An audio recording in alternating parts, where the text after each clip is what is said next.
করছেন এই অপারেশন সিঁদুর নাম দেওয়া হয়েছে, মোদিজিকে বলেছেন যে completely anti social.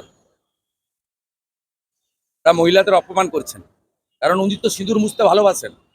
Hargobind Das, চন্দন দাসের সিঁদুর তো উনি মুছেছেন, উনার মেহবুব আলম মুছিয়েছেন। স্বাভাবিকভাবে বলবেন মোদিজির সঙ্গে ওনাকে লড়তে হবে না, ওটা আমি লড়ে হারিয়ে দিয়েছি, আবার 26-এ হারাবো। মোদিজির সঙ্গে কি লড়বেন? মোদিজি একটা গঙ্গা, মহাসমুদ্র, আর উনি কালীঘাটের নালা। কার সঙ্গে কার তুলনা করছেন? আমি হারিয়ে দিয়েছি, আমার সঙ্গে লড়ুন, তারপরে মোদিজি। কি বলছেন যে সিঁদুর আপনি তো আপনার স্ত্রীকেই পরাননি কখনো, সিঁদুর সবসময় স্বামীর হাত থেকে স্ত্রীকে নিতে হয়, তো মোদিজি তো এর উত্তরটা দীপক ঘোষের বইতে পাবেন। উনি এই লেভেলে অ্যাটাক করলে দীপক ঘোষের বইটা ছাপিয়ে বিতরণ হবে, আমি ওনাকে সাবধান করছি। দীপক ঘোষের বইটা আমরা ছাপিয়ে বিতরণ করব, এই লেভেলে নামবেন না।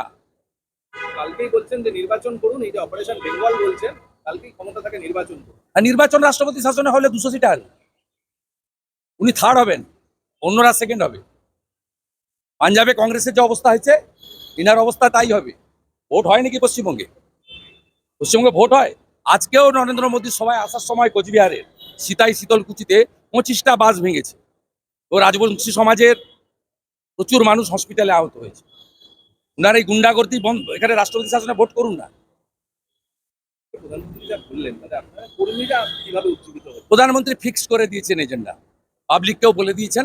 7টা বিন্দুর উপরে তিনি বলেছেন, সুশাসনের কথা বলেছেন, সুরক্ষার কথা বলেছেন, বেকারদের দুর্গতি চাকরি চুরির কথা বলেছেন, তুষ্টিকরণের কথা বলেছেন, মালদা মুর্শিদাবাদে যেভাবে ইসলামিক জঙ্গিদের দিয়ে আক্রমণ তার কথা বলেছেন।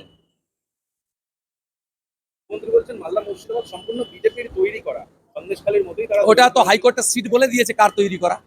মেহবুব আলম কার প্রোডাক্ট সবাই জানে। এটা হিন্দু বিরোধী, এবং আজকে যে ভাষা, এতেও মনে হয়েছে ইনি একটা মহিলা বিরোধী মুখ্যমন্ত্রী। ইনি অভয়ার বাবা মাকে কিনতে গেছিলেন 10 লক্ষ টাকা দিয়ে, তাই নারীত্ব, মায়েদের, বোনেদের, দিদিদের সম্মান এনার কাছে কোনো মূল্য নেই। তাই তিনি সিঁদুরের সম্মান বুঝবেন কি করে? কিভাবে আক্রমণ করলেন প্রধানমন্ত্রীকে এই সিঁদুর প্রসঙ্গ? এর উত্তর বাংলার লোক দিয়ে দেবে। আমি আপনাকে বলছি, আগামী বছর এই সময় এই মহিলা মুখ্যমন্ত্রী থাকবেন না। আমি 21-এ হারিয়েছি, তো 26-এ ওনাকে বাংলার লোক প্রাক্তন করবে। ওনার সঙ্গে মোদিজির সঙ্গে লড়তে হবে না, আমার সঙ্গে লড়ুন। একবার গেছিলেন গঙ্গা পেরিয়ে ওদিকে, হারিয়ে ঘর পাঠিয়ে দিয়েছি। এবারে আমি ওদিক থেকে এসে আপনাকে এখানে বিজেপি যাকে দাঁড় করবে তাকে জেতাবো, ভবানীপুরে বাড়াবো।